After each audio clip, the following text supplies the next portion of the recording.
I am choosing him, but if it doesn't work out in a few months, we can talk, she said, expecting me to wait. I deleted her number that night. 3 months later, she showed up at my apartment crying. He dumped her. I answered the door with my new girlfriend behind me. The last normal sound I remember was the kettle whistling. It was a Tuesday. I was making her tea the way she liked it. Honey, no milk, because she had had a long day. Our apartment. For 2 years it had been a sanctuary. Now it just felt like a set waiting for the scene to start. I had felt the distance growing for weeks, a slow leak in a tire. Sarah had become a ghost in her own life, smiling at me through a pane of glass. Her phone, once left casually on the couch, now lived in her clenched fist. The laughter that used to echo in our tiny kitchen had been replaced by the tense tap-tap-tap of her thumbs on glass. I carried the mug into the living room. She was curled on the sofa, staring at her phone with an intensity usually reserved for solving a crisis. A faint smile touched her lips. It vanished when she saw me. "Thanks," she said, taking the mug without looking at me. Her thumb continued to scroll. "Bad day?" I asked, sitting in the armchair opposite. "No, just long." She finally put the phone down, but placed it face down on the cushion beside her, a fortress wall. The silence wasn't peaceful. It was heavy, loaded. It was the silence of something rotting. I took a breath. "Who is Leo?" The question hung in the air, simple and brutal. Her head snapped up. The color drained from her face, then flooded back in 2 bright, guilty spots on her cheeks. I had seen the name last week, a notification that flashed on her locked screen as she showered. "Leo, can't stop thinking about last night." Winking face, I told myself it was a friend from work, a joke, but my gut knew better. "Leo, your coworker, the one you have been texting until 2 a.m., the one you had late work drinks with last Thursday. Who is he to you, Sarah?"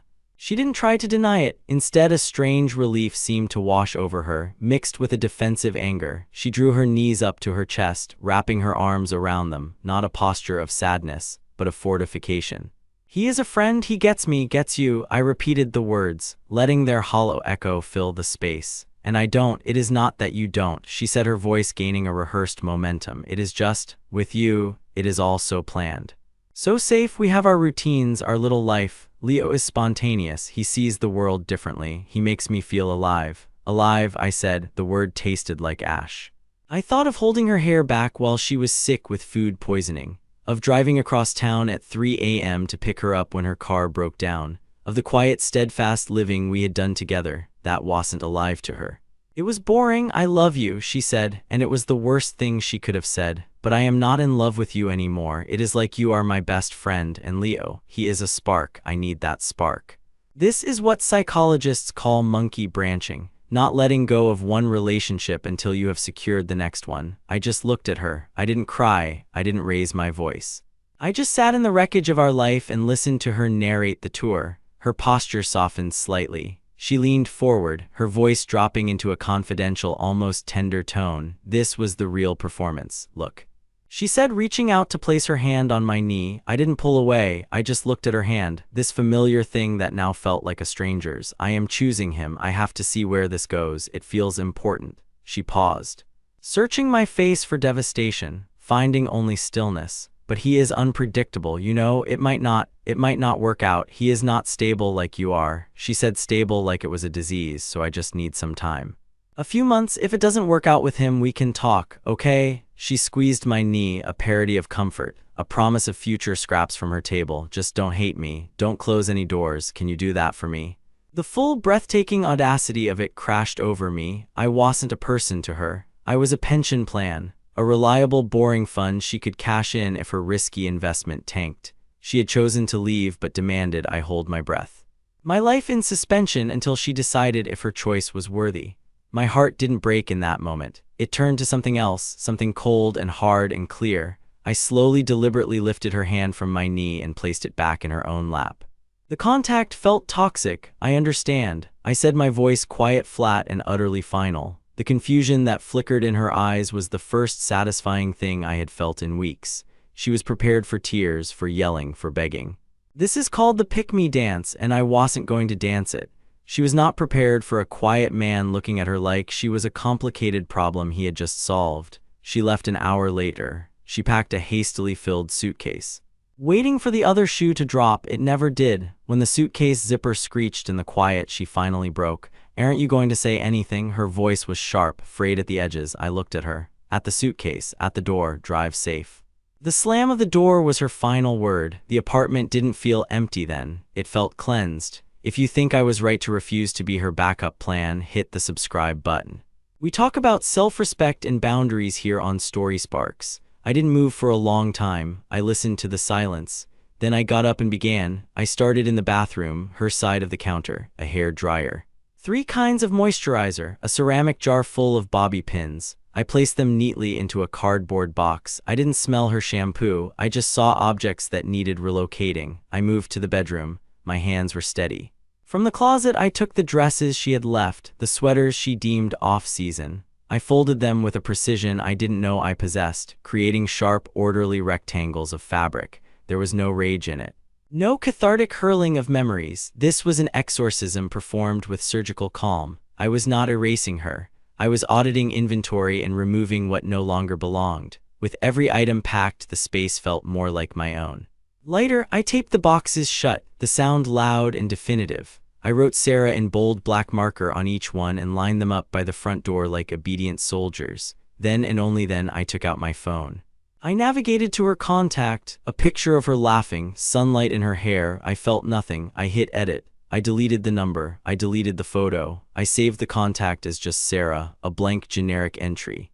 Then I opened my messaging app, found our thread. I tapped the top right, block this caller. A confirmation pop-up appeared, block Sarah. I hit block. It was that simple. The digital cord cut. I sent one final text to the number I had just deleted but still knew by heart. It was 11:47 p.m. Me, your remaining belongings are packed and by the front door. They will be outside apartment 4 billion tomorrow from 5 to 7 p.m. for pickup. After 7 p.m. they will be donated. The key to this apartment no longer works. I didn't wait for a reply. I put my phone on silent. Went to bed and slept a deep, dreamless sleep for the first time in months. The next evening at 5:05 the knock came. I opened the door, my body blocking the entrance. She looked different, tired, but with a wired energy. She was dressed up, Leo's influence I supposed. Hey, she said, attempting a soft, regretful smile. Are you okay? I know this is hard. I barely slept. I didn't answer the question. Your things are there, I said, nodding to the boxes. She flinched. Thrown by the lack of script. Right, yeah, she hesitated. I want you to know this is really difficult for me too, but it is for the best for both of us. We were in a rut. I remained silent, leaning against the door jamb. This is the gray rock method, being as uninteresting and unresponsive as a rock to deny the manipulator emotional fuel. Her frustration began to peek through. You are not even going to fight for us, she asked. A brittle laugh escaping her. See, this is what I mean. You are just so passive. You are just accepting it. Where is the emotion? Where is the fight? There it was, the final twisted logic she wanted to be fought for. Even as she walked away, my calmness wasn't dignity to her. It was an insult. It denied her the starring role in the breakup tragedy. I finally pushed off from the door frame and stood straight. I looked at her, really looked. Not at the Sarah I had loved, but at the person standing before me. The entitlement was still there, now tinged with panic because her show was falling flat. There is nothing to fight for, I said, my voice even. Devoid of the heat she so desperately wanted. You made a choice. I am making mine. Her mouth opened, but no sound came out. The script was in tatters. Goodbye, Sarah. I stepped back into my apartment and closed the door. The aftermath. The first week was a void, not of sadness, but of sensation. The apartment now truly mine echoed with a quiet I learned to appreciate. I didn't look for her. I had blocked her on every social platform in a single methodical hour. I wasn't strong, I was thorough, but the real world has threads, and ours were woven through mutual friends. They became my unwilling fuzzy window into the karma that was beginning to simmer. The first thread was Mark, a friend from college. So Sarah and Leo, huh? That was sudden. It was her choice. I said, yeah, well, she is really excited, says he is electric. They are already talking about a weekend trip to the coast. Good for her, I said, and I meant it. The farther and faster she ran, the better. The second month, the threads grew darker. I ran into Priya, a former coworker of Sarah's. Oh, hi. God, I heard about everything. How are you holding up? I am well, thanks. Listen, between us. Sarah is not. She came by the old office last week for lunch. Looked exhausted. Said Leo is a lot. Threw a tantrum at a nice restaurant because the wine wasn't to his liking. She spent the whole lunch comparing him to you. saying how you would never make a scene. A strange, quiet feeling bloomed in my chest. It wasn't schadenfreude, it was validation. The universe was simply proving a theorem I had already solved. Unstable things are unstable. I hope she figures it out, I said, and it was the truth. I hoped she would figure it out far away from me. The final thread snapped about 10 weeks in. It was Dave, a mutual friend who had initially been firmly Team Sarah. Hey. You heard what Dave about Leo? The guy is a total piece of work, dumped her via text, if you can believe it. I could believe it. Some text about her being too needy and living in the past. Can you imagine? After everything she left for him, she is a wreck, absolutely shattered. So, she is going to reach out, man. She is real sorry. I think you should hear her out. Everyone deserves a second chance, right? I looked out my window at the city lights. Dave, I said, my voice flat. The moment she chose to leave, she used up every chance she had with me. My involvement ended then. Don't call me to mediate her regrets. I hung up. The circle was complete. The spark had burned her down to cinders. And now the safety net she had so arrogantly assumed would be there was about to get a very firm answer. The final confrontation. It was a Tuesday night. Almost poetically mirroring the night it had begun. Rain sheeted down my living room window. I was in the kitchen, the air rich with the smell of garlic and red wine. Maya stood beside me stirring a simmering pan of bolognese. She was telling a story about a difficult client, her hands animated, her eyes rolling with affectionate exasperation. We had been dating for 6 weeks. It was easy. It was light. She was a warm, steady presence who asked for nothing but companionship and gave the same freely. The knock on the door was intrusive, out of sync with the soft jazz and the rain. You expecting someone? Maya asked, glancing at the time. No. I said, drying my hands. A cold certainty settled in my gut. I walked to the door and opened it. There she stood, Sarah, drenched, her hair plastered to her skull, mascara bleeding down her cheeks. She looked smaller, deflated. A waterlogged version of the woman who had left, her eyes wide and desperate, locked onto mine. You didn't answer any of my... She began, her voice a shaky ruin. Sarah, I said, my tone neutral, my body firmly blocking the doorway. What are you doing here? I need to talk to you, please. It was a ragged sob. I was so stupid, so stupid. Leo, he used me. He said awful things. Everything you were, he wasn't. You were kind, you were steady. I see it now. I see everything now. I want to fix this. I want to come home. Her eyes darted past me, trying to peer into the warm-lit apartment, searching for the familiar landscape of her backup plan. From the kitchen, Maya's voice called out, warm.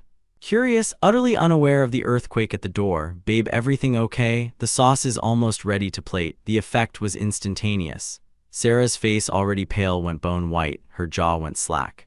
Her desperate, pleading expression froze, then shattered into pure, unvarnished shock. It was the look of someone who had read the last page of a book only to find the story had been rewritten. I didn't turn. I kept my eyes on Sarah. Watching the realization detonate in her mind, the safety net was not just gone, it was now holding someone else. I allowed a faint, unreadable smile to touch my lips. It held no warmth, no malice. It was simply the expression of a man stating an obvious fact. It is fine, Maya. I called back, my voice calm and even, just someone from my past who got lost. I looked at Sarah, at the crumbling ruins of her arrogance and her plan. The rain dripped from her jacket onto my welcome mat. You were right, Sarah, I said, my voice quiet, final, and utterly clear. It didn't work out with him. I paused, letting the full horrific irony of the moment sink into her. Her eyes welled with new different tears, tears of understanding, of utter defeat. But you were wrong about everything else. I continued, we have nothing to talk about. My life moved on. I took a slight step back, my hand on the door.